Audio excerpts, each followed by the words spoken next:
Irmão Eval, é uma honra tê-lo aqui em Londrina. Nós vamos assistir inicialmente um vídeo de 8 minutos, retrata um pouquinho do que é hoje a nossa Corregedoria da Justiça. Somos mais de 190 milhões. Estudando, trabalhando, ajudando o Brasil a crescer. Construir uma sociedade livre, justa e solidária está nas mãos do povo, que elege seus representantes nas ações do Poder Executivo, na pauta do Legislativo e nas decisões do Judiciário. Cabe ao Poder Judiciário promover o acesso da população à justiça e garantir os direitos de cada cidadão.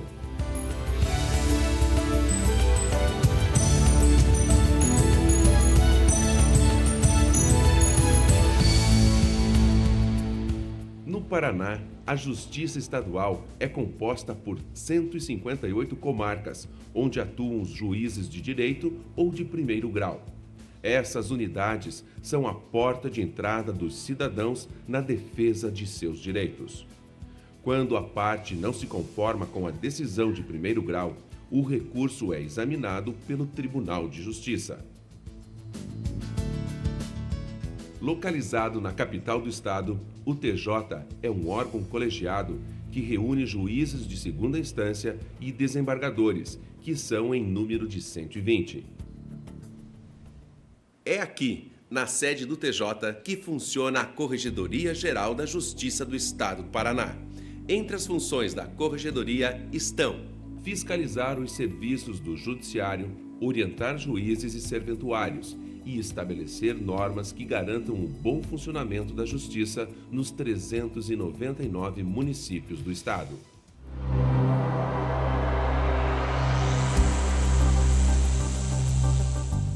O primeiro Corregedor-Geral da Justiça do Paraná foi o desembargador Clotário de Macedo Portugal durante o biênio de 1924 e 1925. No Paraná, o Corregedor-Geral cuida das serventias judiciais e o Corregedor da Justiça, por delegação, cuida dos serviços extrajudiciais. Esse trabalho conta com a participação de juízes auxiliares e de uma equipe de assessores correcionais e jurídicos.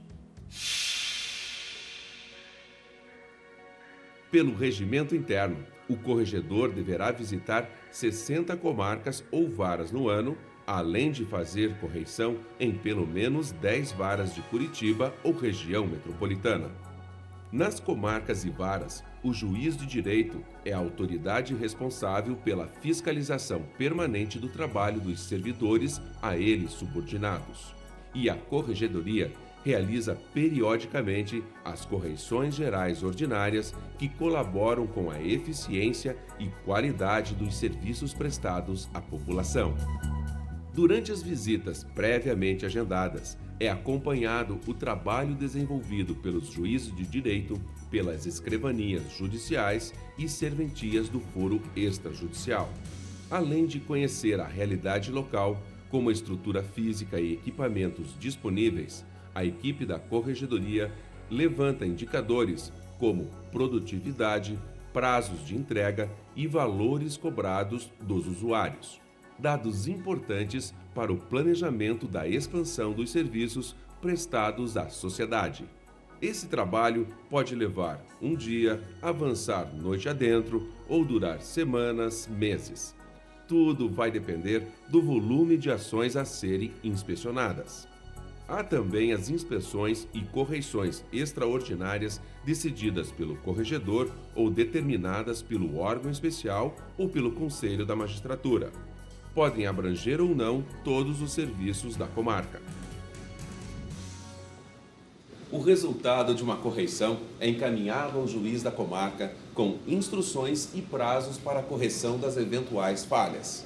Se as irregularidades persistirem, são tomadas medidas. A Corregedoria relata ao Conselho da Magistratura os processos disciplinares contra a conduta dos servidores e ao órgão especial os processos disciplinares contra juízes. A atuação disciplinar contra desembargadores cabe à presidência do Tribunal de Justiça. A Corregedoria empenha boa parte de seus esforços na edição de normas, sempre ouvindo a opinião dos magistrados. São provimentos, portarias, circulares e ordens de serviço que disciplinam desde rotinas internas até os serviços prestados aos usuários nos foros judiciais e extrajudiciais. O trabalho é orientado para atender às resoluções e metas do Conselho Nacional de Justiça. Não é só no papel que a Corregedoria orienta. Responde a consultas feitas sobre rotinas de serviços e procedimentos. Além disso, a instalação da Ouvidoria Geral da Justiça criou um canal direto entre o cidadão e o Tribunal de Justiça, com sugestões, elogios, críticas e denúncias sobre as atividades do Poder Judiciário. O resultado desse trabalho tem permitido a identificação e mapeamento dos problemas enfrentados pelo usuário. As informações geram estatísticas que fomentam a criação de projetos de melhoria.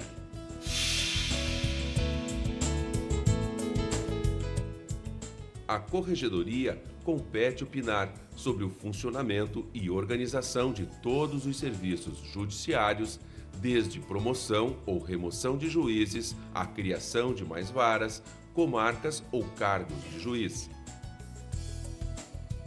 Atende audiências com advogados, juízes e outras autoridades. Para prestar contas aos juízes, envia mensalmente um boletim eletrônico das principais atividades.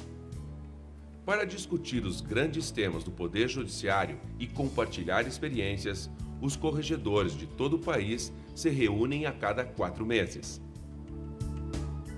O Paraná tem cerca de 800 juízes em atividade, 458 unidades digitalizadas e perto de 750 mil processos virtuais. Hoje, existem mais de 60 projetos em desenvolvimento na Corregedoria Geral para melhorar a qualidade dos serviços prestados. O aperfeiçoamento do processo judicial digital, o ProJude, contribui para a maior agilidade no sistema.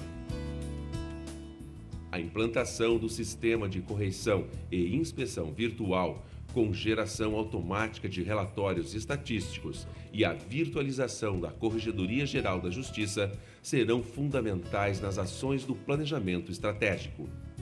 Para acompanhar essa evolução, que aumenta a complexidade das atividades desenvolvidas nas serventias judiciais, é preciso investir em qualificação. A Corregedoria colabora com a capacitação e reciclagem dos servidores por intermédio da ESERJ, Escola de Servidores da Justiça Estadual do Paraná e dos Magistrados, com o apoio da EMAP. Isto é parte de um número muito maior de ações que estão sendo implantadas para que a resposta da Justiça chegue mais rápido ao cidadão. Para que você, usuário dos serviços do Poder Judiciário, tenha uma instituição muito mais próxima e acesso a uma justiça rápida, confiável e transparente. Conte sempre com a sua Corregedoria da Justiça.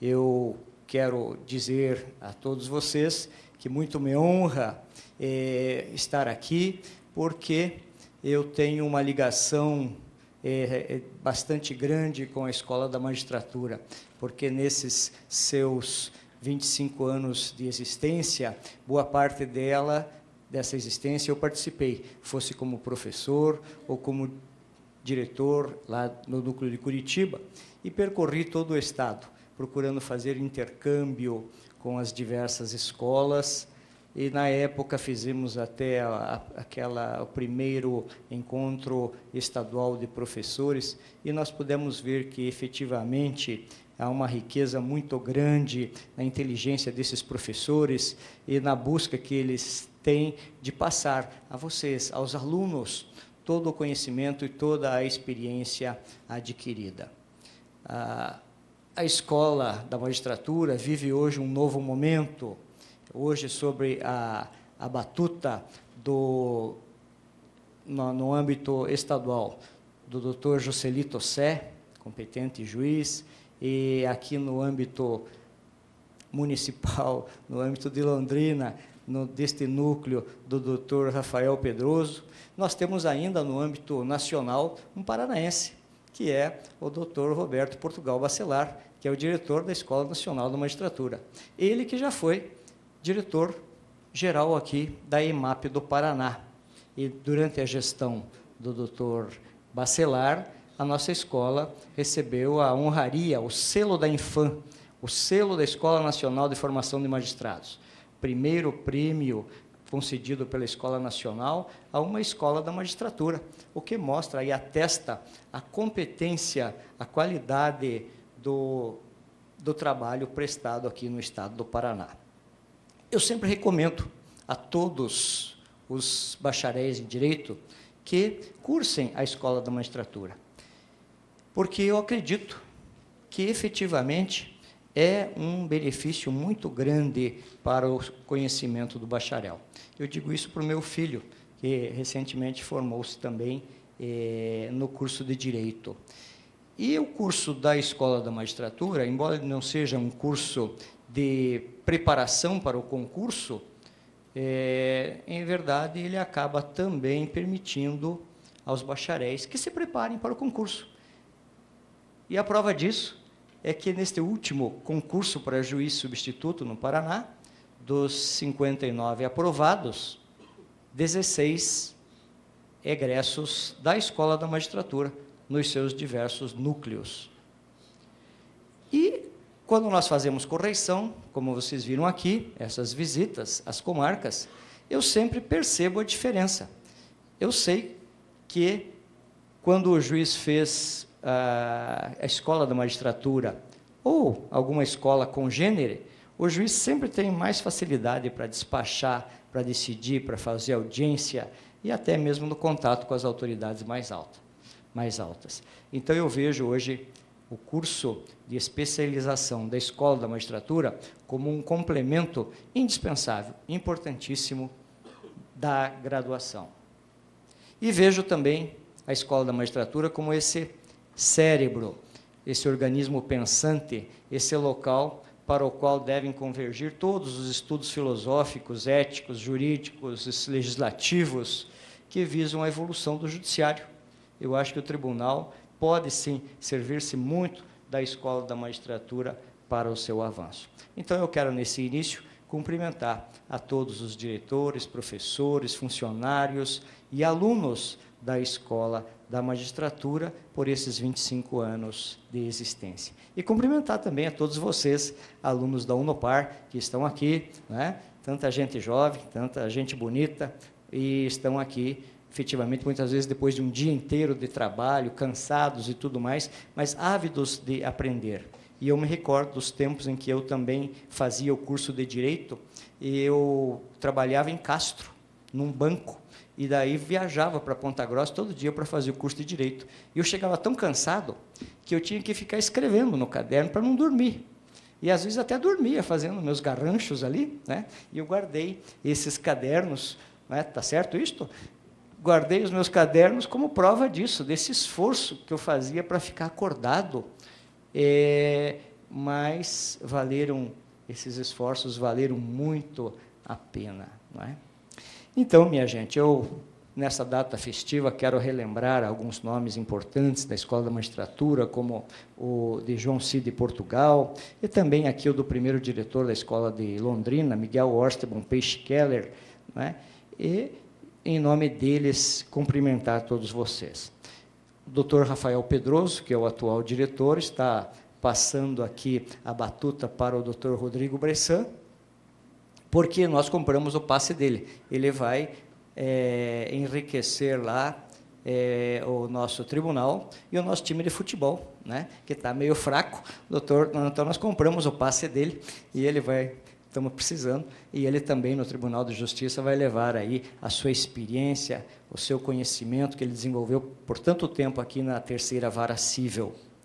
gostaria de falar um pouquinho a respeito do nosso judiciário, dizendo que eu acredito muito no fortalecimento do judiciário a partir do concurso para juiz, de um recrutamento rigoroso, que efetivamente selecione não só as pessoas que têm mais conhecimento de direito, como aquelas que demonstram perfil e vocação para a magistratura. Não é difícil, às vezes, ao final de um ano todo de curso na escola da magistratura, a pessoa vê que não tem vocação para aquilo e diz, não, serviu para eu ver que eu quero mesmo seguir outra carreira. Não é ser juiz que eu quero, não é? Porque para ser magistrado tem que ter um perfil. Agora nós vamos incluir no concurso o teste para futebol, porque o nosso time está ruim, sabe? O time do Paraná está sendo goleado. Então, acho que isso é imprescindível que a gente coloque também no concurso para juiz. Mas o fato é que, além de um recrutamento rigoroso, a Escola da Magistratura também deve ser responsável por fazer aquele curso de formação inicial, que, a meu ver, parece indispensável, de pelo menos 4 meses, do magistrado em Curitiba, acompanhando os juízes mais experientes e sob a batuta de professores da escola, para que ele possa efetivamente conhecer muito daquilo que ele vai enfrentar no interior, e quando ele for para o interior, ele vá com muito mais segurança, muito mais tranquilidade, e aí, inclusive, até isso eu acredito, deve influenciar na diminuição de recursos, porquanto é o nosso sonho que isto aconteça. Não foi possível ainda neste concurso pela falta de juízes e necessidade iminente de encaminhar os juízes para a comarca, mas o nosso presidente Kfouri já prometeu que no próximo ele vai colocar esse curso de formação inicial. Também que nós tenhamos na Escola da Magistratura mais cursos para juízes vitaliciandos. Vitaliciandos são aqueles juízes que estão naquela fase de estágio dos 2 anos, não é? De início de carreira. E agora, essa semana, a Amapar e a EMAP estão promovendo em Curitiba um curso para juízes vitalicianos. 3 dias estarão lá. E a EMAP também faz cursos para juízes mais antigos, né? Para os juízes que estão na carreira há mais tempo, um curso de atualização. E também faz curso para servidores. É importante que haja cursos para oficial de justiça, para escrivães, para servidores, para que eles também se atualizem. Afinal de contas, são o longa-manos do magistrado. Por isso que eu digo que a riqueza maior do Poder Judiciário está na cabeça dos juízes, dos seus servidores, na sua inteligência, na sua dedicação, não é? No seu amor ao Judiciário. Esse é o patrimônio maior.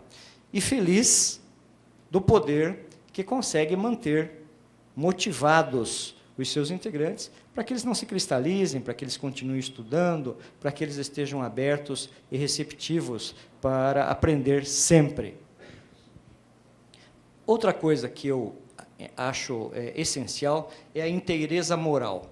A inteireza moral, que isso já faz parte do espírito de cada um e que também se aperfeiçoa desde a infância no lar, e que isto é uma coisa que cada um traz já consigo. É muito difícil, por exemplo, numa palestra ou num curso mesmo de 1 ano, você lecionar isto. Isto é de cada um.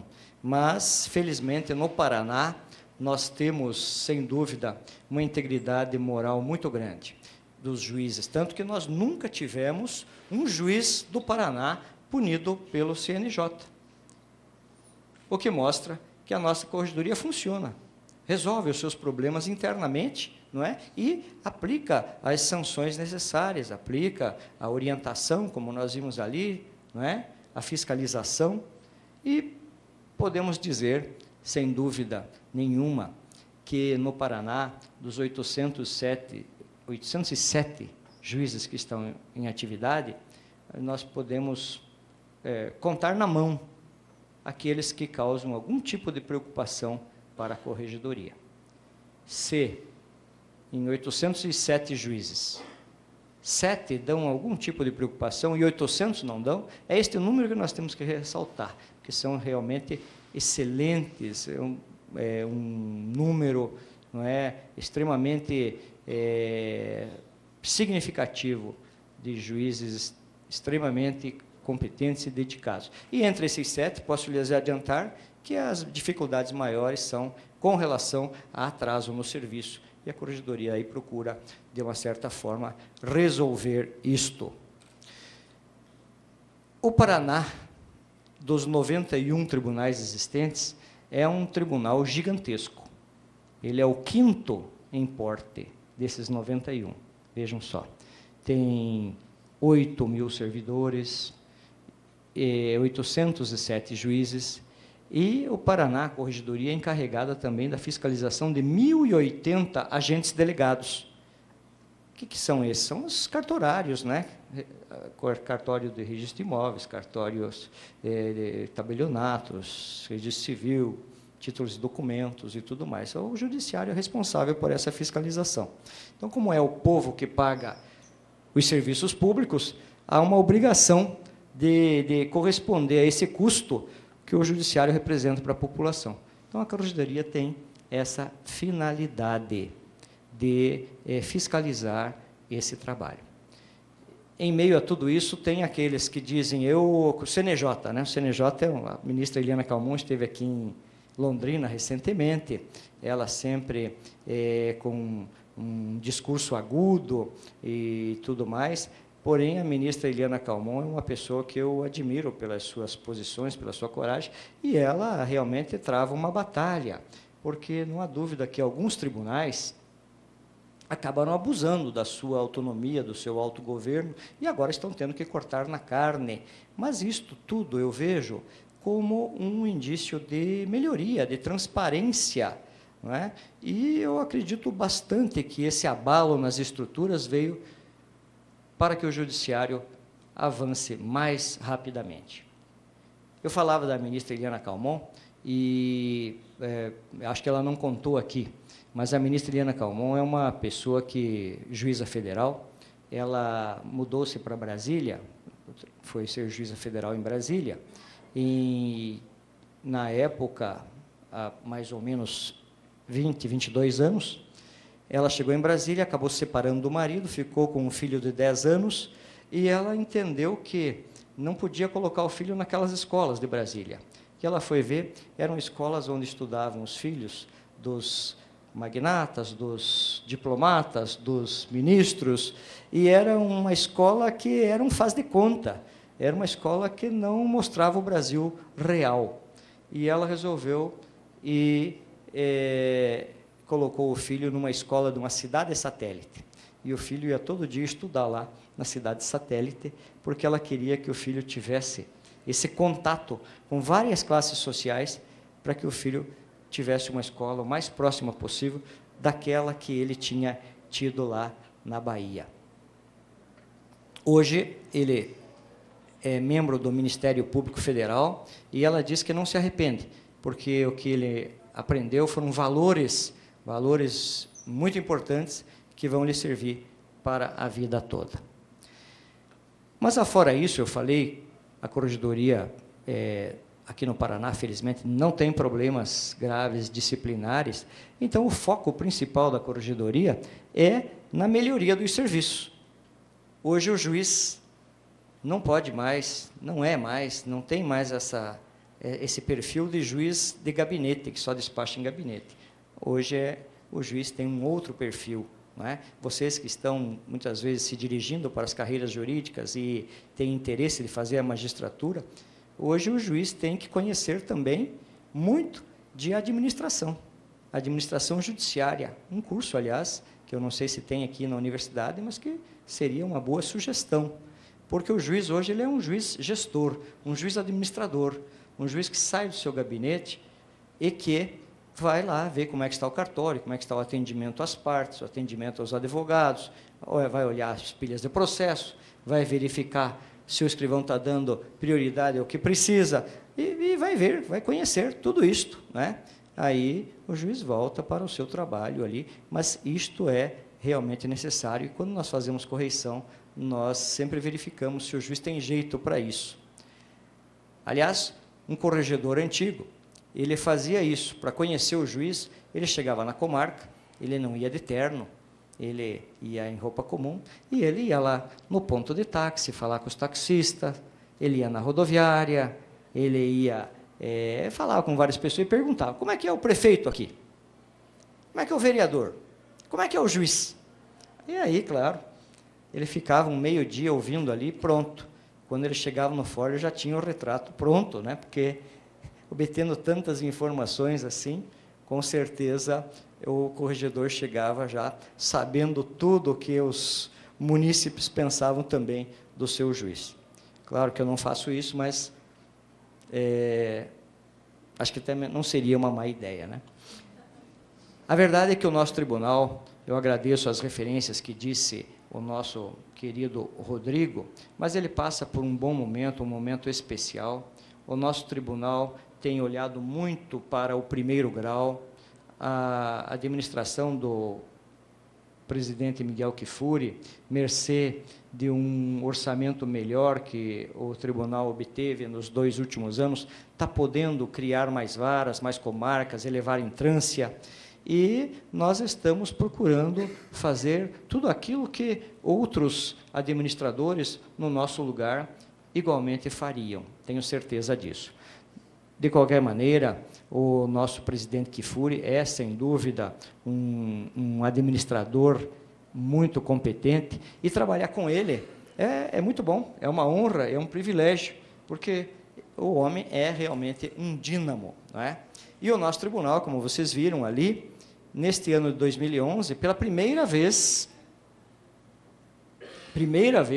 teve esse destaque. Está lá no Justiça em Números, do CNJ.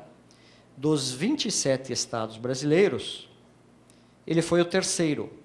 Mas, entre os 15 estados, os tribunais estaduais de grande e médio porte, o CNJ divide 4 de grande porte,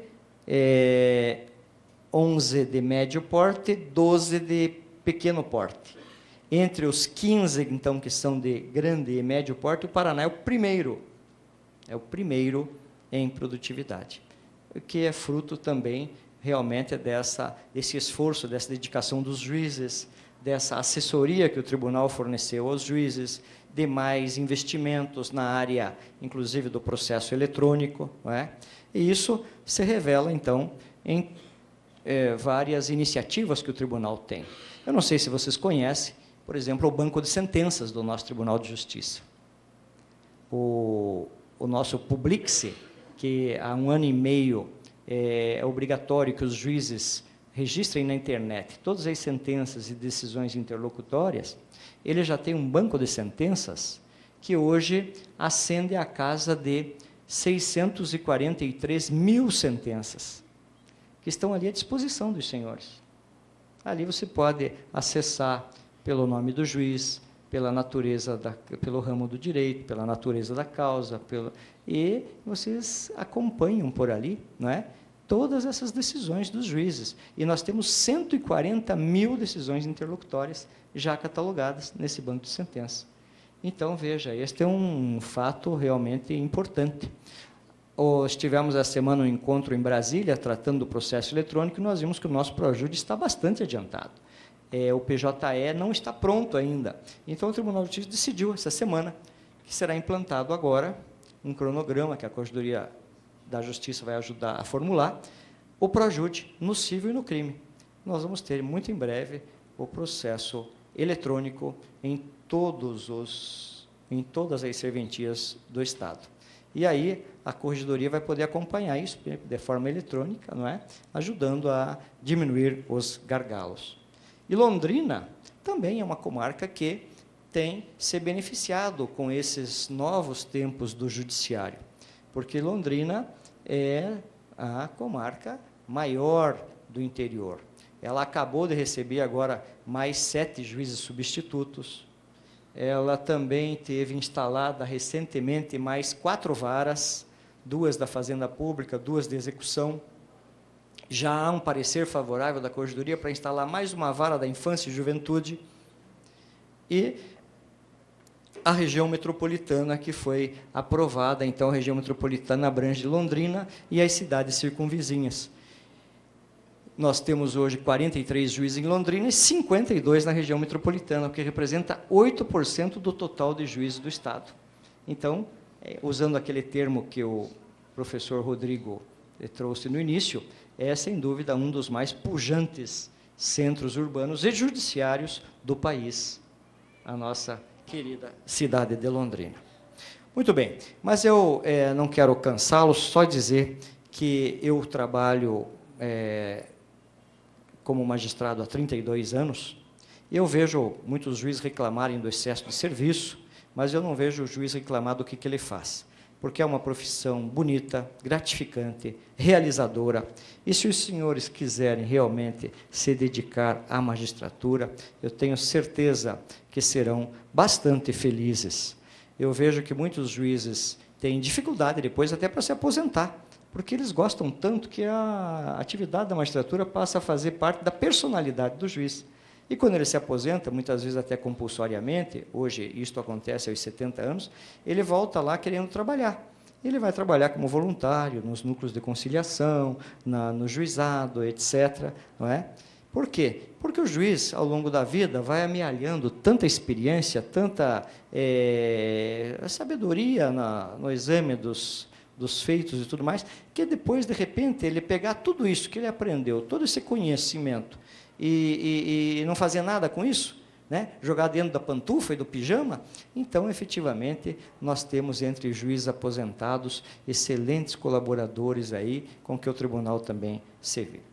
Eu me permito, então, agora só já me encaminho para o final, vendo que todos vocês aqui são estudantes de direito, estão, né, certamente na escolha de uma profissão, na defesa de um espaço profissional, no desejo de crescer pessoal e profissionalmente, transmitir-lhes alguns conselhos que esses cabelos brancos já me permitem. Diz que quando a gente já não consegue mais dar bom exemplo, a gente começa a dar conselho, né?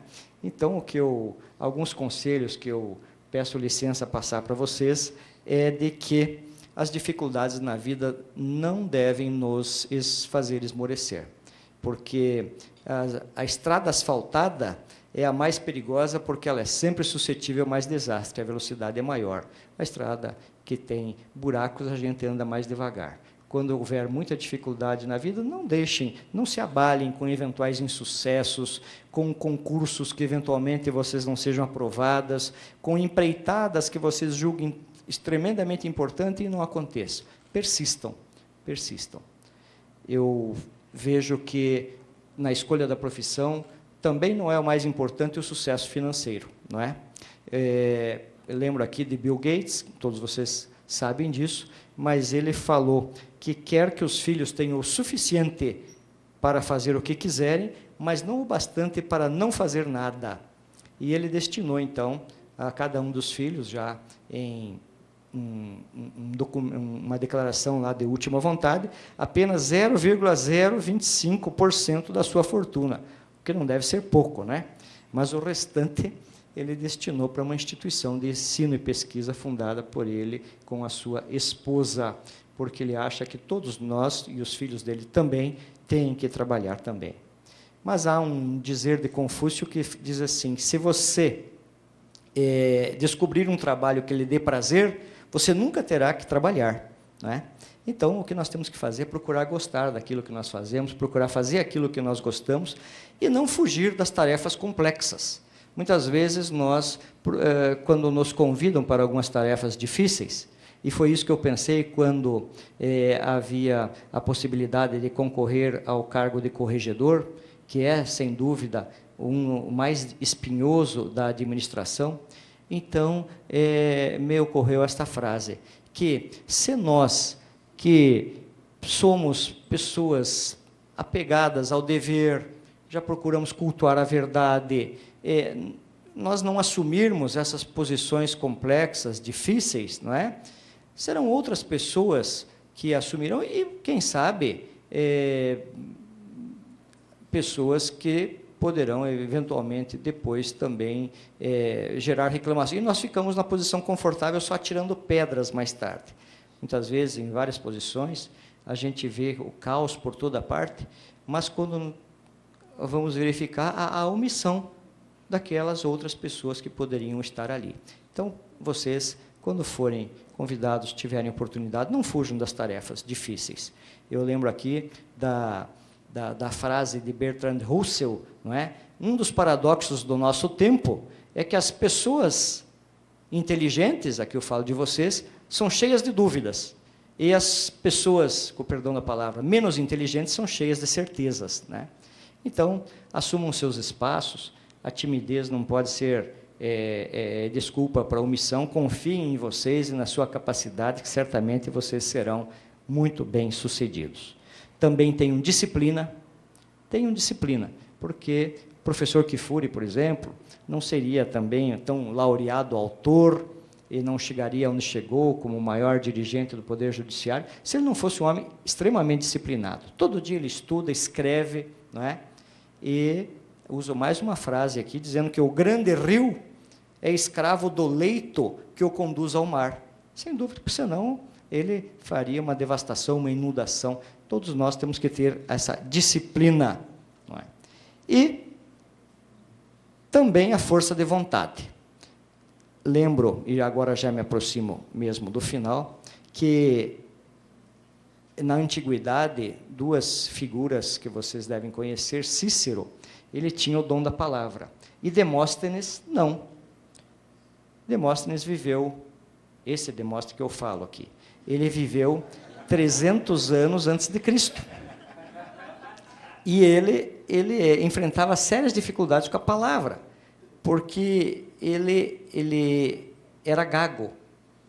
E dizem que ele foi vaiado nos auditórios onde ele discursava como advogado.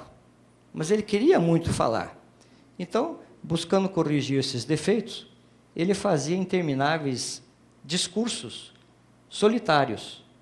Colocava pedrinhas na boca, seixos, e discursava na frente do mar, que era para treinar a sua potência de voz.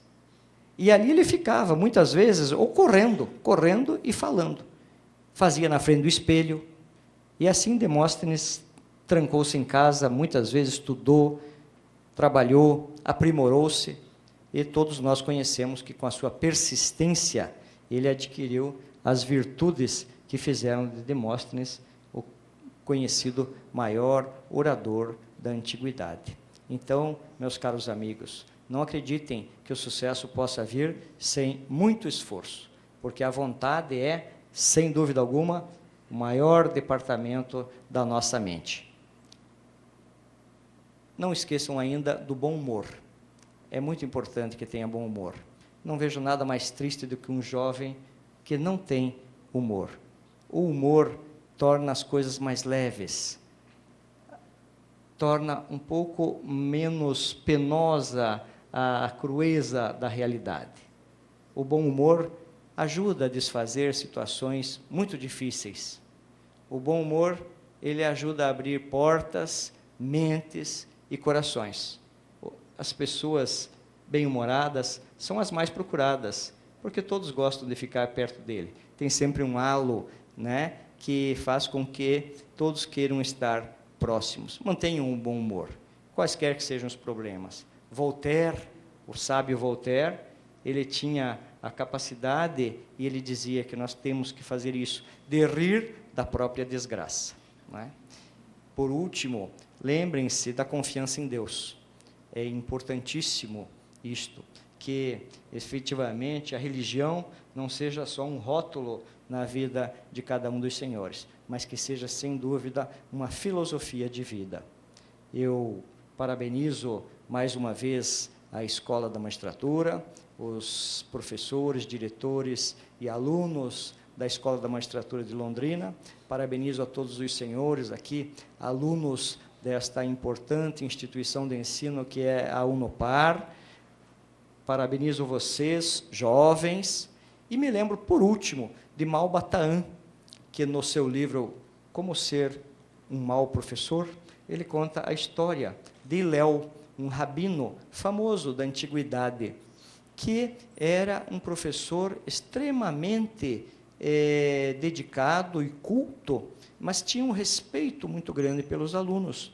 Ele chegava para dar aula e, antes de fazê-lo, ele se curvava 3 vezes perante os seus alunos. E aí, certo dia, um amigo, Naum, lhe perguntou: mas, Rabi, não é, mestre, por que é que o senhor, com todo esse conhecimento que tem, que encanta as plateias, o senhor é tão humilde e tão educado e tão reverente com os seus alunos, por que é que o senhor sempre chega aqui e faz se curva perante eles, né? E aí Léo respondeu, com aquela imensa sabedoria e simplicidade das grandes almas, né? Que ele sabia até onde ele tinha chegado e aonde ele podia chegar, mas que aqueles jovens que ali estavam, ele não sabia aonde chegariam, aonde poderiam chegar. E era por todo esse potencial que ele os reverenciava sempre. E é por isso que eu aqui também me curvo 3 vezes em direção a vocês, desejando-lhes muitas felicidades na sua vida pessoal e profissional. Muito obrigado.